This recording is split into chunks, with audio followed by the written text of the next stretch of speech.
नमस्कार दोस्तों, ocean network में आपका स्वागत है। मैं हूं ओमकार चौधरी। जब नरेंद्र मोदी ने तीसरी बार प्रधानमंत्री पद की शपथ ली और अपनी कैबिनेट का गठन किया, मंत्रिमंडल का गठन किया, तब कांग्रेस की तरफ से कई बार ये बात दोहराई गई, ये पार्लियामेंट के भीतर भी, पार्लियामेंट के बाहर भी, कि ये अल्पमत की सरकार है और रेत की दीवार की तरह कभी भी भर भरा करके गिर जाएगी।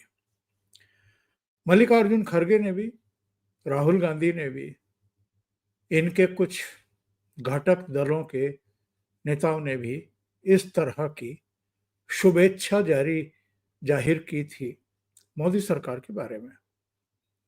लेकिन एक पुरानी कहावत है, चीलों के कोसने से पशु नहीं मरा करते, और किसी की अनिच्छा से, किसी की दुर्भावनाओं से, किसी की बद्दुआओं से कभी किसी का अहित नहीं होता है। टोने टोटके भी कराए होंगे, किसी तांत्रिक के पास भी गए होंगे। जिस तरह का इनका रंग ढंग है, जिस तरह से ये एक तरीके से किल से हुए हैं मोदी सरकार से, और बार बार उनके सत्ता में वापसी से, क्योंकि इनको लगता है कि जब तक नरेंद्र मोदी एक बड़ी बाधा बन करके इनके रास्ते में खड़े हैं, तब तक ये वापसी नहीं कर सकते। मैंने अपने पिछले शो में भी कहा था कि नरेंद्र मोदी ने ऐसा काम कर दिया है, इतने काम कर दिए हैं और इतनी बड़ी प्रतिष्ठा भारत की पूरी दुनिया में बना दी है कि अब कांग्रेस की वापसी लगभग असंभव दिखाई दे रही है। हर तरफ से हताश निराश कांग्रेस पार्टी और उनके घटक सहयोगियों की आंखों में मंगलवार को एक बार फिर थोड़ी सी चमक दिखाई दी, और ये चमक मुझे लगता है कि क्षणिक ही है, क्योंकि जो उम्मीद ये कर रहे हैं नरेंद्र मोदी और उनके घटक दलों के सहयोगियों से, वैसा कुछ होने वाला तो है नहीं। घटना क्या है? बिहार में जो एसआईआर जारी है, यानी जो स्पेशल रिवीजन चल रहा है मतदाता सूचियों का, उसको लेकर के टीडीपी के एक मेंबर ऑफ पार्लियामेंट हैं, उन्होंने चुनाव आयोग को एक चिट्ठी लिखी है और उस चिट्ठी में दो तीन बातें कही हैं।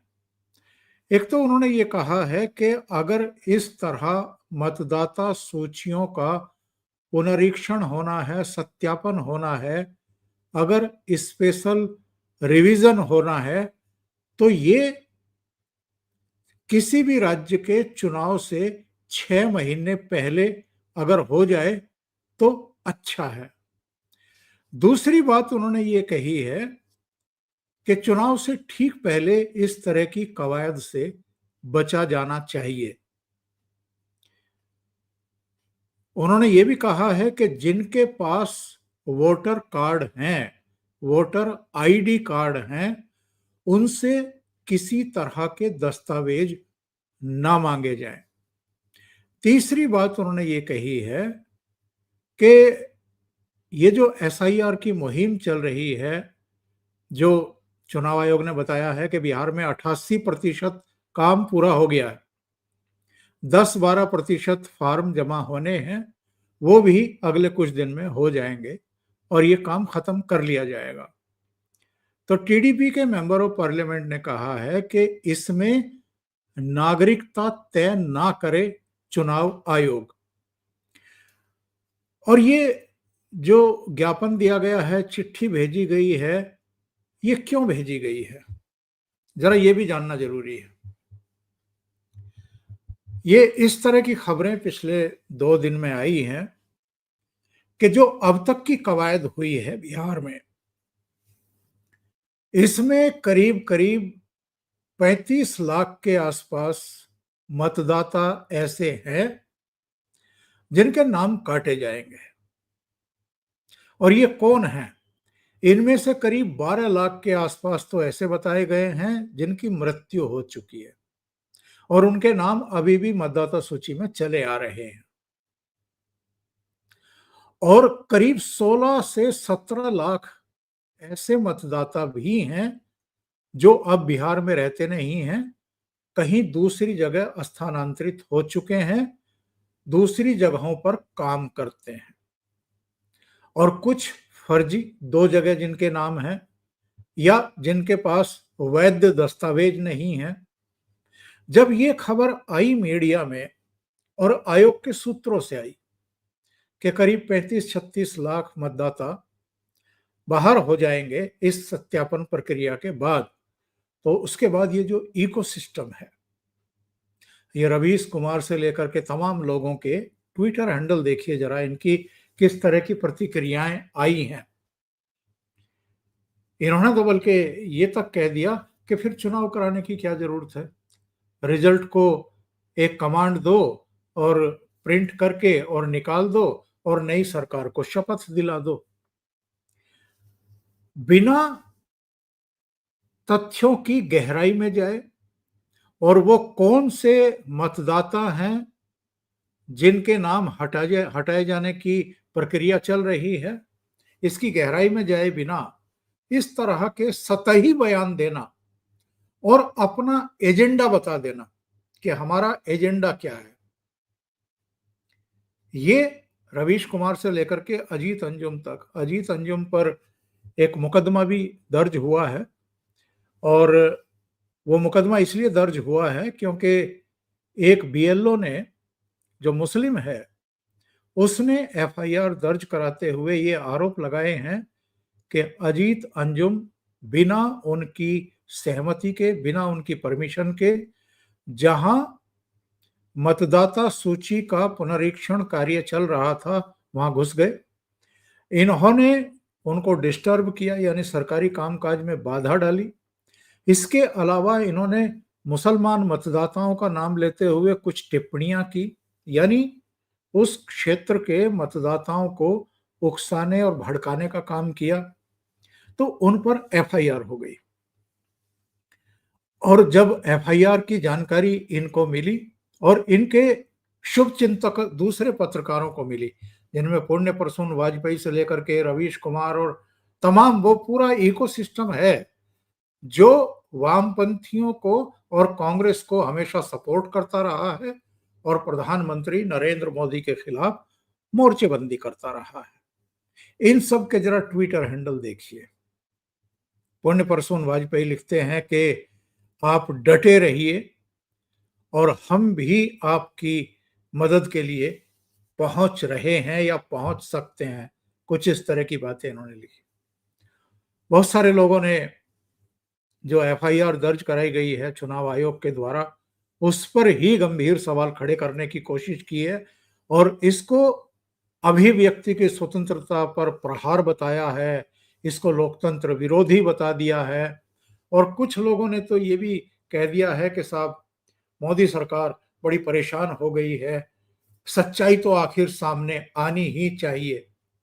तो भाई, सच्चाई आप सामने लेकर के आएंगे यूट्यूब पर वीडियो बना करके और किसी को भी पकड़ करके और उसका जबरन इंटरव्यू लेकर के, या जो एजेंडा आपका है उसको सिरे चढ़ा करके, या जो इतनी बड़ी कवायद चुनाव आयोग करवा रहा है बिहार में, उससे सामने आएगी। अब आते हैं इस मुद्दे पर कि टीडीपी के जिस सांसद ने ये चिट्ठी लिखी है उसमें उन्होंने क्या कहा है।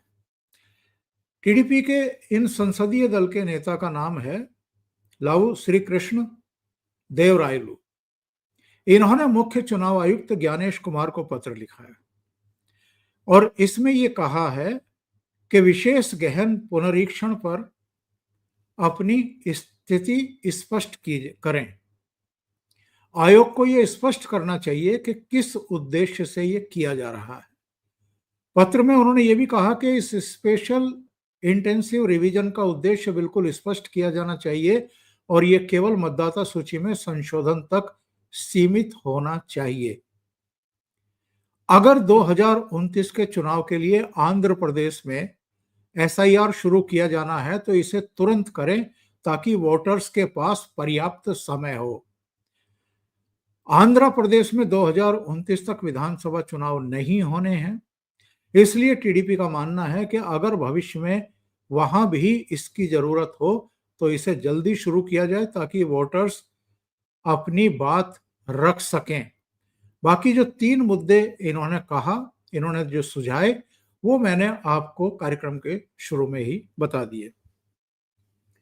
अब ये जो इंडी गठबंधन के घटक दलों के नेताओं की आंखों में चमक की बात मैं कह रहा था, और ये जो इकोसिस्टम है, लुटियन मीडिया है, इसने जिस तरीके से एक हवा बनाने की कोशिश की, और ये जो मुख्य धारा का मीडिया कहा जाता है, मेन स्ट्रीम मीडिया, उसमें भी जिस तरह के कार्यक्रम आयोजित किए गए और चर्चाएं शुरू करा दी गई शाम को 4-5 बजे से लेकर के रात के 10 बजे तक, कि टीडीपी जो है वो उसके अलग सुर हो गए हैं, उसने गंभीर सवाल खड़े कर दिए हैं एसआईआर के तौर तरीकों पर, और जो विदेशी नागरिकता का सवाल जो है बीच में आया था कि जो बिहार में रिवीजन हो रहा है, सत्यापन हो रहा है, उसमें नेपाल के, म्यांमार के और बांग्लादेशी, यानी रोहिंग्याज, बांग्लादेशी और नेपाली, इन 3 देशों के नागरिकों के नाम भी मतदाता सूची में पाए गए हैं। इसको लेकर के भी तमाम तरह के सवाल खड़े किए गए, और टीडीपी के मेंबर ऑफ पार्लियामेंट ने जो चिट्ठी लिखी है मुख्य चुनाव आयुक्त को, उसमें कहा गया है कि एसआईआर का उद्देश्य जो मतदाता सूची है उनका सत्यापन और शुद्धिकरण होना चाहिए, ना कि किसी की नागरिकता तय करने का दायित्व चुनाव आयोग को निभाना चाहिए।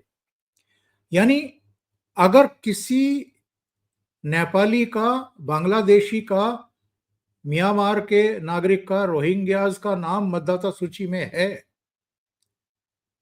तो सवाल ये खड़ा होता है कि फिर चुनाव आयोग उसकी जांच पड़ताल नहीं करेगा तो कौन करेगा? टीडीपी करेगी, या ये लुटियन मीडिया वाले करेंगे, या इकोसिस्टम करेगा, या कांग्रेस करेगी, या वामपंथी करेंगे जाकर के? ये भी जिम्मेदारी चुनाव आयोग की ही है। मतदाता सूची का जब सत्यापन हो रहा है और उसमें जानकारी मिल रही है कि नेपाली भी यहाँ मतदाता बन गए, बांग्लादेशी भी बन गए, रोहिंग्याज भी बन गए, तो फिर उनके सत्यापन करके उनको मतदाता सूची से हटाने का काम कौन करेगा? ये जिम्मेदारी किसकी है? चुनाव आयोग की है। दूसरी बात मैं ये कहता हूं कि जब प्रधानमंत्री नरेंद्र मोदी ने तीसरी बार शपथ ली, उन्होंने कहा था कि देशवासी कड़े और बड़े फैसलों के लिए तैयार रहें, और उन्होंने बड़े फैसले लेने शुरू कर भी दिए। जो लोग कह रहे थे कि ये सरकार तो रेत की दीवार की तरह भर भरा करके गिर जाएगी, अल्पमत की सरकार है, 240 सीटें ही तो आई हैं भारतीय जनता पार्टी की, उन्होंने वक्फ संशोधन बिल को दोनों सदनों से पारित होते हुए देखा है, राष्ट्रपति की मोहर लगने के बाद उसे कानून बनते हुए भी देखा है। ये अलग बात है कि उस पर फिर ये सुप्रीम कोर्ट गए, वहां पर सुनवाई चल रही है, वो कब तक चलेगी और फैसला कब आएगा वो भी देखना है, पर कानून तो बना है और कड़े फैसले तो लिए हैं नरेंद्र मोदी ने। और ये जो मानसून सत्र है इसमें भी कड़े फैसले तो लिए जाने हैं।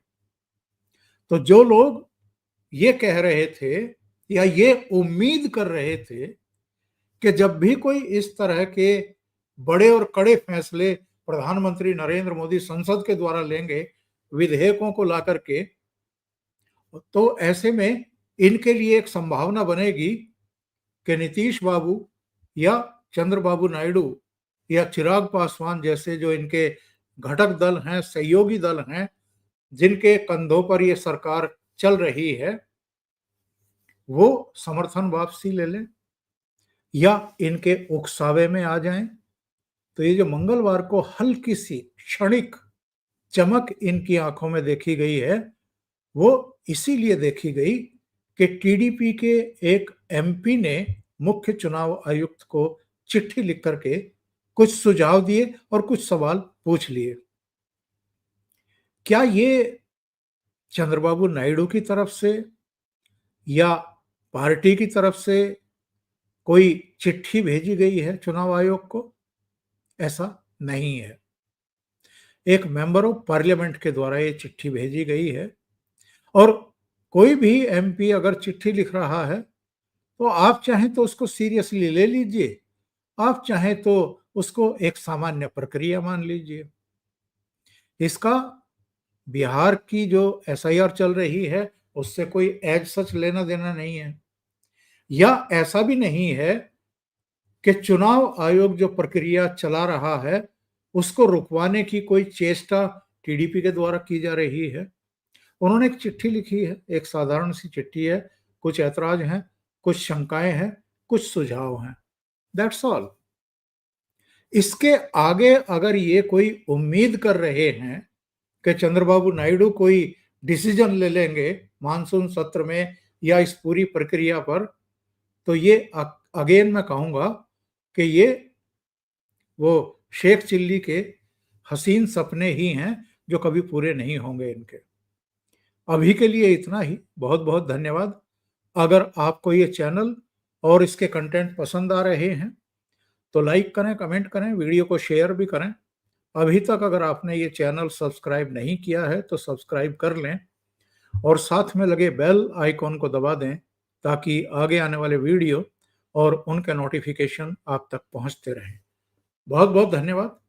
नमस्कार।